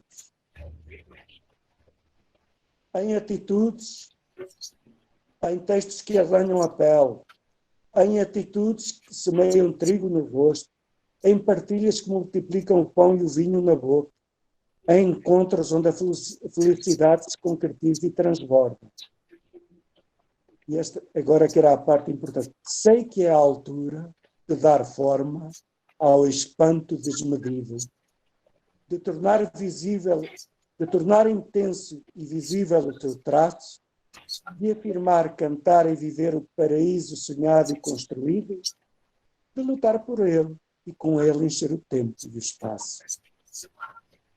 Acabei com estes versos. Acho que estamos nesta altura. Professor, eu como um mediador, eu estou muito afoito, porque eu fico empolgadíssimo com essas conversas. Eu tenho que colocar os meus companheiros, os meus parceiros de profissão aqui também à disponibilidade para fazer perguntas para vocês. Então, quem quiser deixar uma pergunta no chat, eu vou fazer a leitura. Pedro, se você quiser fazer uma pergunta, esteja à disposição. Me ajuda a olhar, como diz lá no poema lá do Galeano. É essa a função da educação. Ensina-me a ver o mar. Ensina-me a ver o mar. Exatamente, fiquei lembrando aqui ao final, diante de tanta grandeza, beleza, eu lembrei do poema do Eduardo Galeano. Me ajuda a olhar. Professor, eu gostaria de agradecer, assim, pessoalmente, e agradecer ao professor Lácio, que foi essa ponte que nos ligou ao Senhor, e que nos trouxe essa beleza e esse alento para iniciar o ano. E, assim, eu queria dizer, assim, até com a reverência que eu tenho aos portugueses, desde o Santo Antônio, que nós aqui chamamos de Pádua. Você também é um Ferreira de Santos. Mas é Santo Antônio de Lisboa, grande pregador e orador. E eu queria lembrar aqui, lá do início, que não é bem uma pergunta, mas um ponto para uma reflexão do senhor, quando coloca lá no início a vulgaridade do senso comum. E o senhor colocou literalmente a falta de vontade de querer ir ao fundo. E aí é a questão da superficialidade. E quando o senhor coloca lá que hoje os alunos têm muito mais facilidade de acesso ao conhecimento ou à informação, sim.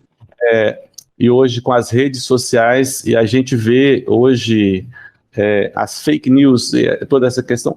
Então, de repente, essa facilidade do acesso à informação favorece essa cultura da superficialidade. As pessoas se informam pelas redes sociais, sabem de tudo e, ao mesmo tempo, não sabem de nada. E um outro ponto, e aí eu não poderia deixar de citar aqui um conterrâneo do senhor, que eu conheci, não ele, mas a obra, mas quando o senhor fala, eu fico escutando a voz do pedagogo e filósofo português Delfim Santos. E eu queria citar, por coincidência, eu abri aqui a obra do Delfim Santos na página, quando o senhor fala da ignorância positiva. O Delfim Santos, ele diz que a ignorância não é um mal, é um motor, é a origem de toda a atividade do pensamento para dominar ou seduzir. Todo saber é fruto da ignorância.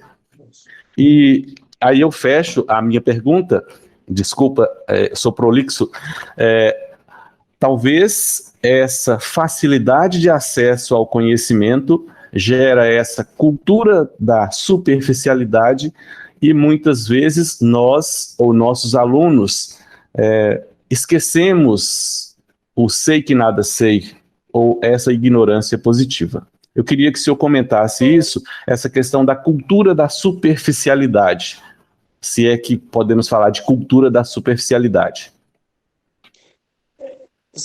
Vários autores se têm referido a isso. Até aquele Vargas Llosa tem um livro sobre isso. A cultura também desaguou para isso, caiu tudo nesta vulgaridade, nesta superficialidade, na falta de compreender os porquês das coisas. Não é? E eu acho que isso tem muito a ver com a incapacidade de assumir a tal ignorância positiva. Não foi por acaso que eu comecei por aí, mas começo por aí não é por uma questão de querer influenciar os outros, é por uma questão de me esclarecer a mim próprio. Fico muito melhor quando assumo a ignorância positiva das coisas, é isso que me leva a ler, porque senão eu não escapo. Eu não escapo uma rede de coisas que me tolhem a razão, que me tolhem o pensamento. E aquilo que mais me dói é quando eu mais leio, mais reconheço que me falta ler. É um drama. De certa forma, os ignorantes, e quando digo ignorantes, no sentido que não assumem a ignorância, eles têm uma vida mais feliz, porque eles não se inquietam. Eles não conhecem o desassombro, eles não conhecem o espanto. Mas a filosofia é exatamente esse momento, é o momento em quando a gente vê uma coisa, vê um facto, vê um fenómeno e não o compreende, e se espanta e quer saber, aí começa o momento da filosofia. Quando a gente vai pela rua e vê uma pessoa caída ao lado, uns não reparam, outros começam a questionar os porquês. E hoje a grande maioria não questiona essas coisas. Falta-nos, portanto, esta dimensão filosófica. Aquele autor grego, o grande autor das tragédias, o Sófocles. Os restos gregos têm da vida uma concepção trágica, é por isso que as tragédias são, todos os livros dele, de uma forma geral, as grandes obras são trágicas, a Odisseia, enfim, a Ilíada e as tragédias, mas o Sófocles dizia que havia 3 tipos de indivíduos.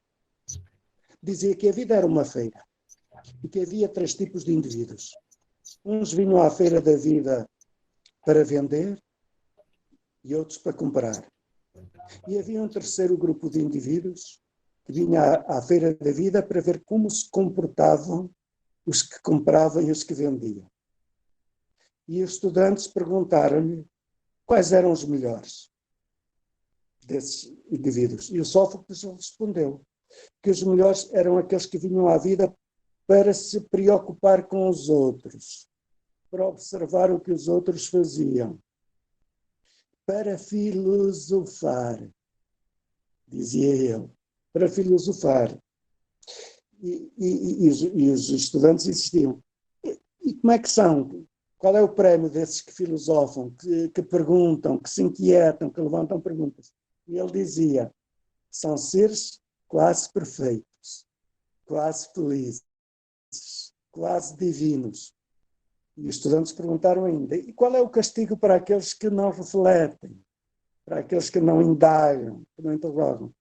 E ele, é serem o que são e não serem aquilo que podiam ser. Era essa a resposta que o Sófocles deu, digamos, aos seus discípulos. Fugi um bocadinho à sua pergunta, mas é assim. Professor Jorge, vou ler alguns comentários aqui.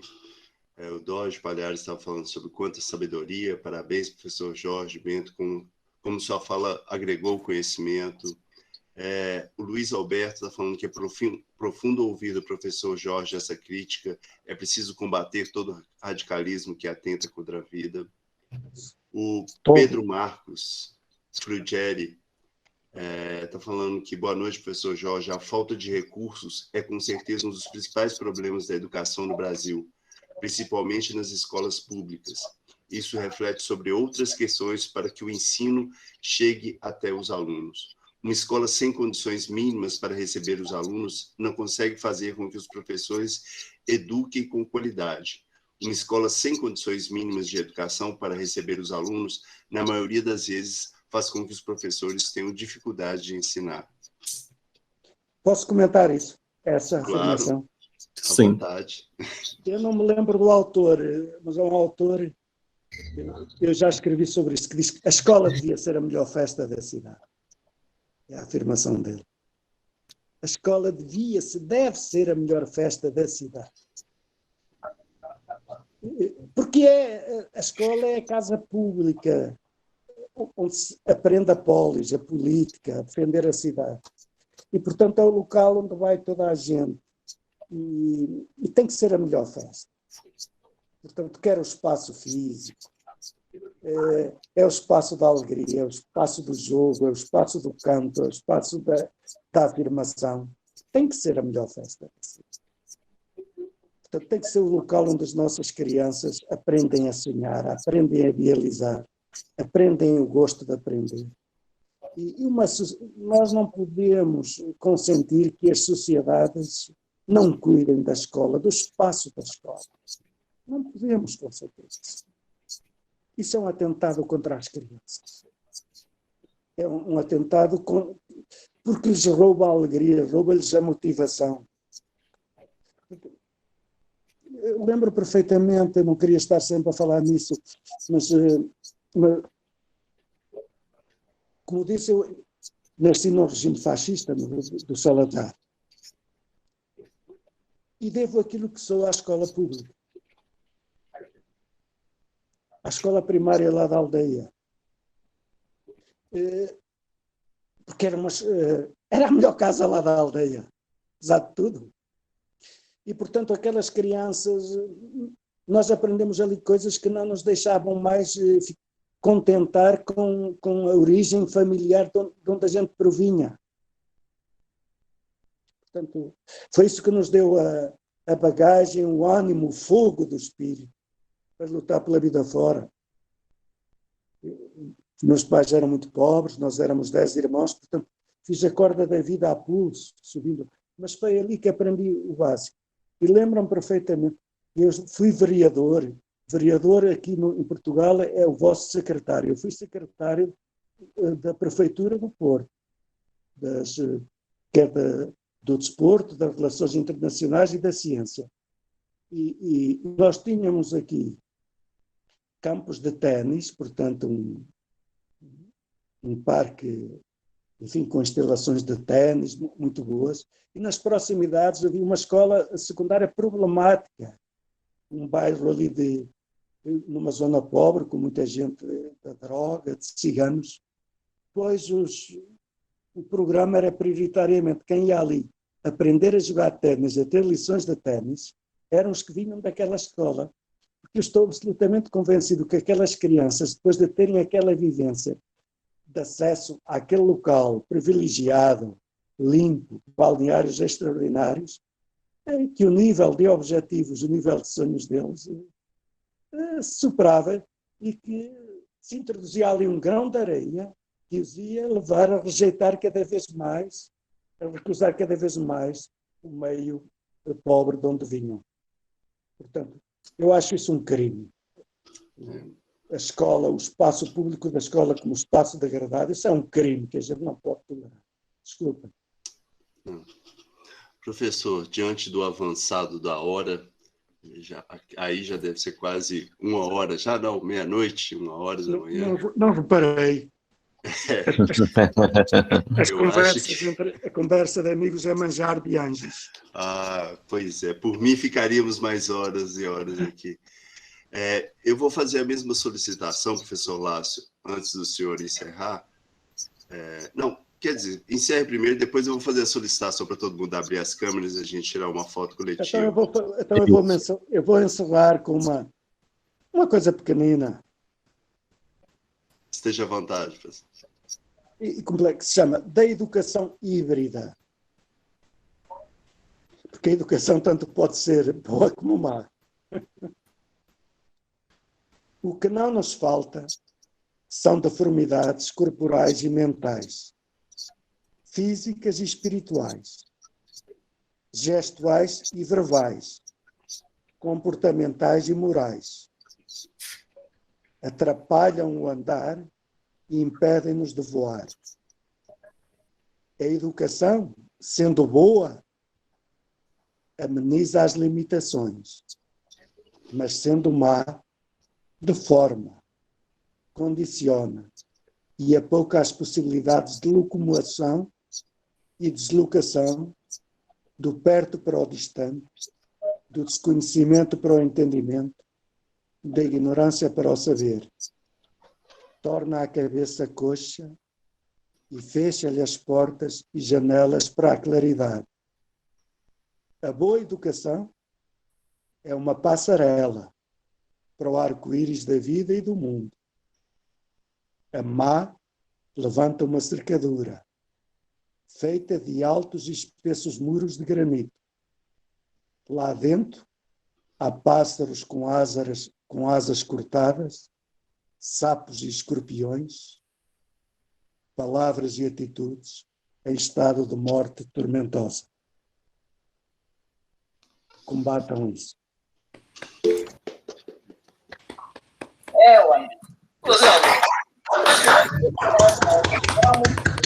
Abram as câmeras, por gentileza, todo mundo.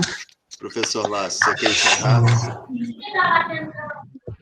Eu queria agradecer mais uma vez ao amigo professor Jorge Bento por mais este momento de grande ensinamento. E eu me reporto aqui ao início da semana, quando eu disse que Santo Agostinho dizia que não há sabedoria onde não há paciência. Eu iniciei a nossa semana com essa frase. E quando o professor Jorge Bento faz essas reflexões na educação, eu me reporto a esses ensinamentos, e me reporto também ao que São João Bosco, e eu venho todo mundo dos 20 anos, que a escola é o melhor lugar, é o lugar da sabedoria, é o lugar que o aluno tem que estar. E os salesianos pregam isso com muita propriedade. E a escola que eu adorava ficar era a escola salesiana, porque São João Bosco fazia isso com muita propriedade. Não há sabedoria onde não há paciência, e a paciência é a faculdade de nunca desistir, né? Então, nós, enquanto docentes, professores, a gente nunca pode desistir. Muito obrigado, professor. Muito obrigado, meu amigo. Eu posso dispor quando quiserem, é só mandar mensagem e eu volto ao vosso contato. Eu só tenho a agradecer, eu fico emocionado com esse encerramento, sabe, professores, professor Jorge, nós tivemos uma semana extremamente diferente de tudo, uma semana em que nós... Eu tentei entrar várias vezes, mas não consegui entrar.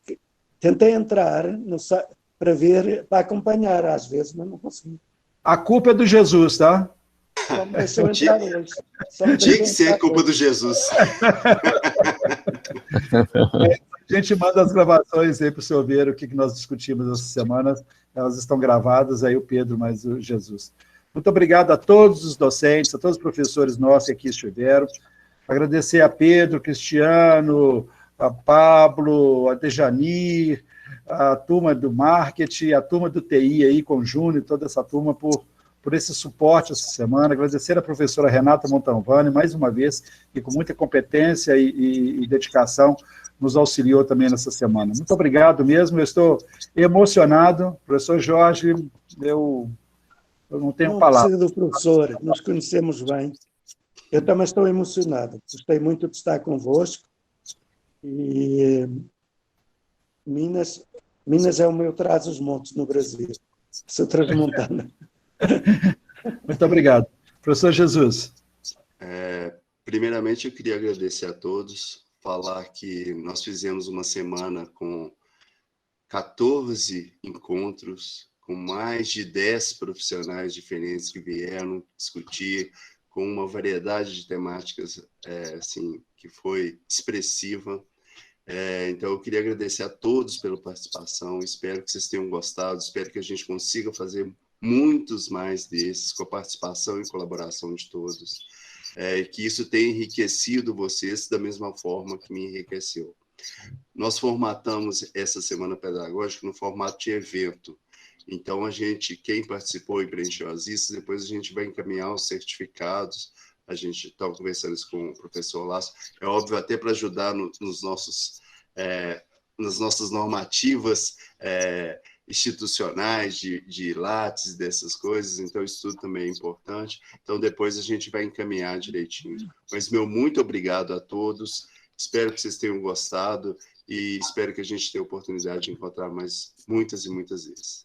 Então agora todo mundo com aquele belo sorriso para a foto, uma boa noite para vocês e fiquem com Deus e com todos os outros santos que vocês acreditam. Ótimo final de semana a todos. com São Bento. Pode ser. Isso. São Jorge, com São Jorge, Com São que é contra o Jorge. dragão. Isso. São Com os Jorge. meus orixás. Isso. Um beijo, povo. Foi um prazer. Abraço, gente. Um ótimo final de semana. Até segunda-feira. Boa noite a todos. Boa noite a todos. Boa noite. Obrigado pelas Boa noite. Obrigado, professor Jorge. Boa noite. Boa noite, pessoal. Fique com Deus. Boa noite, gente. Um beijo em Portugal. Muito obrigado. Gratidão, viu? Grande abraço, gente. Show de bola. Boa noite. Obrigado, muito obrigado. Boa noite. Muito obrigado, professor. Muito obrigado. Até sempre. Jorge. Foi um prazer. Muito obrigado. Eu depois mando para o Jesus o meu e-mail e, se quiserem contato, eu mando para o Jesus. Muito obrigado. E no Facebook, lá estou todos os dias. Estou no Facebook todos os dias. Vamos encontrá-lo lá. Tá bom? Ei, Fernando. Ok. Acho que não mandou o link. Ah, tá. Vamos colocar novamente aqui o link para vocês. Só um minutinho que a gente já coloca aí. Tá bom, obrigada. Eu perdi no meio da conversa aqui muita do link. Cristiano, você coloca aí?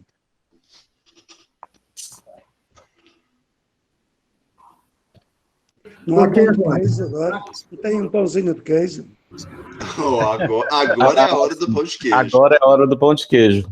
Era um pãozinho de queijo assim com vinho do Porto e ia bem. Nossa Senhora. Isso. Vai faltar o vinho do Porto aqui, mas o pão de queijo vai ter. Vai ter um outro vizinho. Mas esse ele fica devendo para a gente o dia que ele vier e traz para a gente. Né? Isso. Pois é. Tá bom. Ou senão vamos passear lá, né? Também, professor. Aí levamos o pão de queijo. Tchau. Gratidão. Um abraço. Um abraço. Obrigado, viu, Lácio?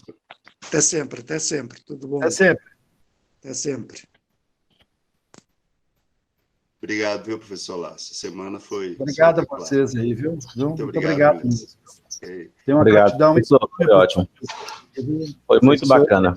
Obrigado mesmo pelas indicações, foram excelentes. Foi muito bom. Eu acho que foi uma semana diferente, uma semana que a gente enriqueceu, que a gente preocupou, na verdade, com o nosso ensinamento, com a nossa profissão, né? Eu acho que isso é muito, muito bom. Muito grato a todos vocês pela organização. Viu? Estávamos precisando disso. A gente faz uma reunião segunda-feira de avaliação, podemos? Podemos. Isso. Participar também, aí está aberto também, tá? Ótimo. Todos os professores que aqui estão ainda ouvindo a gente, né? Mas a gente fazer uma avaliação, tá? Isso. Ok. Muito obrigado pela confiança, conte conosco sempre. Bom fim de semana a todos, viu? Segunda-feira, iniciamos atividades com os nossos alunos, né? De forma remota, mais uma programação fantástica que está aí também para os nossos alunos. Isso. É programado pelo NOPA, essa nova estrutura que o NOPA tem. Isso. Segura aí, né, Cristiano? Sim. Como diz a música, segura na mão de Deus e vamos embora, né? Vamos embora. Vai ser muito bom também, se Deus quiser. Vai dar tudo certo. Deus quiser. Um abraço, gente. Muito obrigado.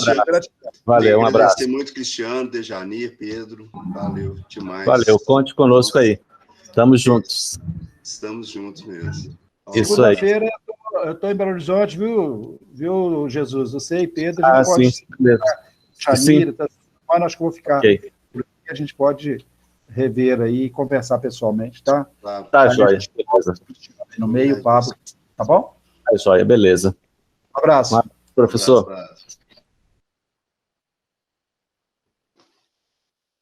Deu, né?